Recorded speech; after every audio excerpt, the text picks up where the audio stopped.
la marche dans le désert, j'aimerais soulever un point sur l'importance de se libérer de la mentalité d'esclave. Nous connaissons l'histoire du peuple d'Israël. Nous sommes dans Exode au chapitre 15, le verset 22. Les Israélites conduits par Moïse quittèrent la mer de Roseau et se dirigèrent vers le désert de Chour. Ils marchèrent 3 jours dans le désert sans trouver d'eau. Lorsqu'ils arrivèrent à Mara, ils ne purent pas y boire l'eau qui se trouvait car elle était amère. De là vient le nom de Mara qui signifie amertume. La foule s'est mise à protester contre Moïse et à dire qu'allons-nous boire. C'est ce qui m'intéresse là. Donc, plus de 4 siècles, plus précisément 432 ans, étant esclave en Égypte. Alors, j'aimerais quand même définir une petite définition du mot esclave. C'est un captif. C'est personne de condition non libre dépendant d'un maître. Donc, Israël, à partir de l'histoire de Joseph que nous connaissons, ils sont restés dans la captivité, donc esclaves. Et ils ont dû développer les réflexes des hommes qui souffraient, qu'on piétinait, qu'on écrasait, qu'on dominait. Et les enfants sont nés dans cette situation-là. Il y en a qui sont morts, les petits-enfants, les arrière-petits-enfants, et ainsi de suite. C'est toute une mentalité qui est restée en eux. Alors, quand on devient enfant de Dieu, nous nous convertissons, on accepte Jésus-Christ comme Seigneur et Sauveur, nous commençons une nouvelle vie. Nous étions esclaves du péché, nous étions esclaves du monde, esclaves du diable. Alors, il nous faut aussi du temps pour nous débarrasser de cet esprit, de cette mentalité d'esclave dans notre marche avec le Seigneur. Nous devons apprendre à marcher avec le Seigneur, apprendre à les connaître et à les découvrir. Parce que c'est du nouveau. C'est du nouveau. C'est un peuple qui ne connaissait pas. Dieu s'est révélé à Moïse pour leur parler et il a opéré des miracles et des prodiges. Il les a libérés par sa main puissante en frappant l'Égypte par les 10 plaies. Et voilà 3 jours de marche dans le désert. Ils font face à leur première épreuve, la soif. La soif pour boire. Il n'y a pas d'eau pour boire. L'eau est vitale. L'eau donne la vie. L'eau, c'est la vie.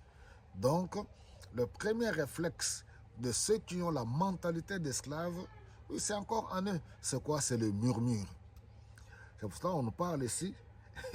Ils se sont mis à protester contre Moïse. Donc, j'aimerais nous encourager, nous les enfants de Dieu. Il y en a encore jusqu'à aujourd'hui, 10 ans, 15 ans, 20 ans, 30 ans dans la foi. Ils sont experts en murmure. Ils sont toujours mécontents. C'est toujours des contestateurs dans les assemblées ou même dans les choses. Ils contestent tout, ils murmurent tout. Au fait, c'est tout simplement parce qu'ils n'ont jamais eu une relation équilibrée, efficace, sincère avec le Seigneur.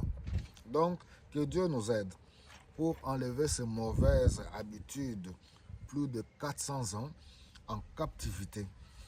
Parce que le murmure, entre autres, c'est un manque de foi. Regardez, Dieu n'est pas un irresponsable. Dieu ne peut pas nous prendre à partir d'un point pour nous amener à un autre et puis nous abandonner en chemin. Pas du tout. Dieu, il dit, je connais le projet que j'ai formé sur vous, projet de bonheur et non de malheur, afin de vous donner de l'avenir et de l'espérance. Donc, nous devons apprendre à faire confiance en Dieu. Dans la marche avec le Seigneur, nous devons apprendre à lui faire confiance.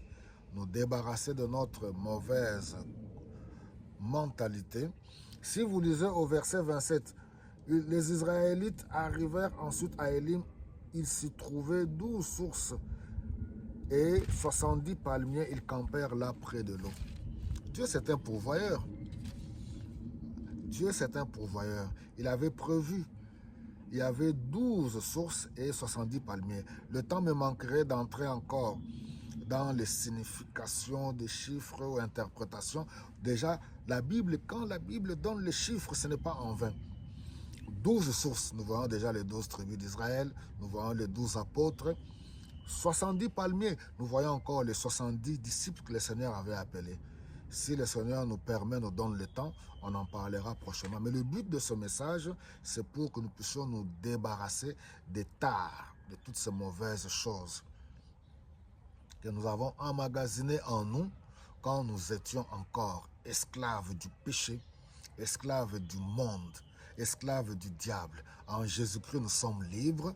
Nous apprenons à marcher avec lui, à lui faire confiance. Confiance à la parole. C'est pour cela, la parole, elle est là. Soyons des étudiants de la parole de Dieu. Soyons de ceux qui aiment, qui aimons la parole. Ayons une intimité avec le Seigneur. Et Dieu, c'est un Dieu responsable qui nous aime et qui sait ce qu'il fait dans notre vie. Que le Seigneur vous bénisse abondamment.